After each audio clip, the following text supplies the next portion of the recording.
तो आज हम क्लास 10 से चैप्टर 5 हिस्ट्री का अर्थव्यवस्था और आजीविका से ऑब्जेक्टिव प्रश्न तुम लोग से किया जाएगा और मुझे उम्मीद है कि सारे बच्चे याद करके आए होंगे, ठीक है। और जिसमें ऑप्शंस नहीं दिए जाएंगे और डायरेक्ट आंसर बताओगे। तो पहला प्रश्न है अर्थव्यवस्था और आजीविका चैप्टर से कि मुंबई में प्रथम सूती कपड़ा मिल किस वर्ष स्थापित हुआ था? 1854। बहुत अच्छा। अखिल भारतीय ट्रेड यूनियन कांग्रेस के प्रथम अध्यक्ष कौन थे? भारत में रेलवे की शुरुआत किसके शासनकाल के दौरान हुई? लॉर्ड डलहौजी के। अगला बताना है flying shuttle, very very important question है ये, याद रखना। फ्लाइंग शटल का आविष्कार किसने किया था? जॉन के ने किया था। मनरेगा की जो शुरू हुई थी भारत के किस राज्य से शुरुआत हुआ इसका? आंध्र प्रदेश से। अगला बताना है कि सेफ्टी लैम्प का आविष्कार किसने किया था? Humphry Davy. यह प्रश्न बहुत ही VVI है, इसको याद रखना है। यह क्वेश्चन को 2021, 2019 के एनुअल और सेकेंडरी दोनों में ये पूछा गया है, ठीक है।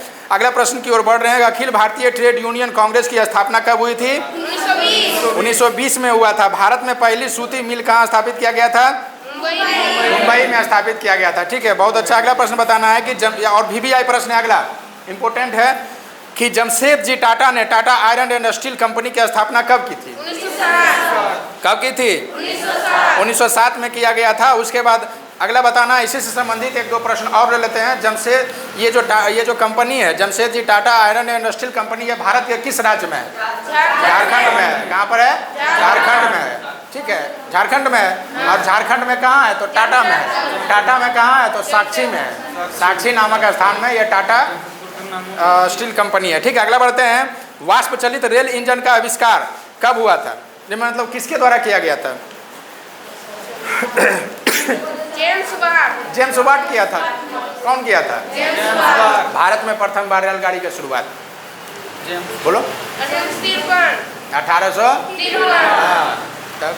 कहाँ से कहाँ तक? मुंबई से थाने के बीच। अगला बताना है कि भारत के लिए पहला फैक्ट्री एक्ट कब पारित हुआ था? 1881 में। इंग्लैंड में सभी स्त्री और पुरुषों को वयस्क मताधिकार कब प्राप्त हुआ था? 1828 में। स्पिनिंग जेनी का आविष्कार कब हुआ? 1770 में। औद्योगिक क्रांति सर्वप्रथम किस देश में हुई? तुम भी बोला करो जी। हाँ। भारत में कोयला उद्योग का प्रारंभ कब हुआ था? 1914 को। कब हुआ था? कोयला के कितने प्रकार हैं? कौन कौन? सबसे उन्नत किस्म का कोयला का प्रकार कौन सा है? इसमें कार्बन अधिक है, जो जलता है ज़्यादा। कुछ नहीं है, केमिस्ट्री भी गोल है तुम लोग का जी। ये क्वेश्चन रहा तुम्हारा, ठीक है, इसको नोट करके रखना, अभी नहीं बताएंगे। अगला बताना कि भारत में Tata hydro electric power station की स्थापना कब हुई?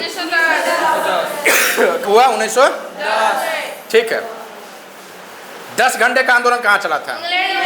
10 घंटा तक आंदोलन चला था, ठीक है। अगला बताना है बाड़ाबंदी आंदोलन कहाँ हुआ था? इंग्लैंड में हुआ था। राष्ट्रीय श्रम आयोग की स्थापना किस वर्ष हुई थी? 1962 में हुआ था, ठीक है। भारत में मजदूरी बोर्ड की स्थापना किस पंचवर्षीय योजना के द्वारा किया गया था? तृतीय पंचवर्षीय योजना के तहत। पंचवर्षीय योजना कितने साल का होता है? 5 साल का होता है। इसमें शब्द में ही इसका अर्थ छिपा हुआ। अगला बताना है कि भारत में मजदूरी बोर्ड की स्थापना, ये तो हो गया प्रश्न कि 1907 ईस्वी में JN टाटा ने भारत का पहला लौह और इस्पात संयंत्र किस जगह स्थापित किया गया था? जमशेदपुर में, ठीक है। अगला बताना है कि वाटर फ्रेम, स्पिनिंग फ्रेम जिसको कहते हैं, किसने बनाया था? बहुत महत्वपूर्ण प्रश्न है। रिचर्ड आर्कराइट ने। अगला बताना है कपास ओटेन की मशीन किसने बनाई? किसने बनाई? ठीक है, बहुत अच्छा। लोहा गलाने की प्रक्रिया की खोज किसने किया था? Very good. अगला बताना है स्पिनिंग जेनी का आविष्कार किसने किया? James Hargreaves. महत्वपूर्ण प्रश्न है, जवाब दो सुमत। इंग्लैंड में औद्योगिक क्रांति किस उद्योग से आरंभ हुई थी? वस्त्र उद्योग से, है ना? हाँ। अगला बताना है भारत में पहली कपड़ा मिल जो बंबई में 1853 में किसने खोली थी? कावसजी नानाजी डाबर, ठीक है। अगला बताना है कि भारत में लौह इस्पात बनाने का पहला कारखाना कहाँ खुला था? कुल्टी में है। 1928 में ग्राइफ वाटर के कैलेंडर पर किस भगवान का चित्र अंकित था? विद्या देवी सरस्वती का। बहुत अच्छा। अगला प्रश्न, एक दो प्रश्न और लेते हैं कि भारत सरकार की किस औद्योगिक नीति के द्वारा लघु एवं कुटीर उद्योग को प्रोत्साहन किया गया था?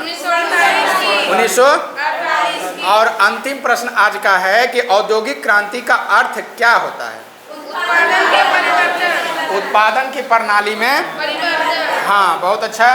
तो कल अगले क्लास में हम लोग हिस्ट्री से ही चैप्टर 6 शहरीकरण एवं शहरी जीवन से कुछ महत्वपूर्ण ऑब्जेक्टिव प्रश्न किए जाएंगे। सभी बच्चे इसको याद करके आना है। Thank you.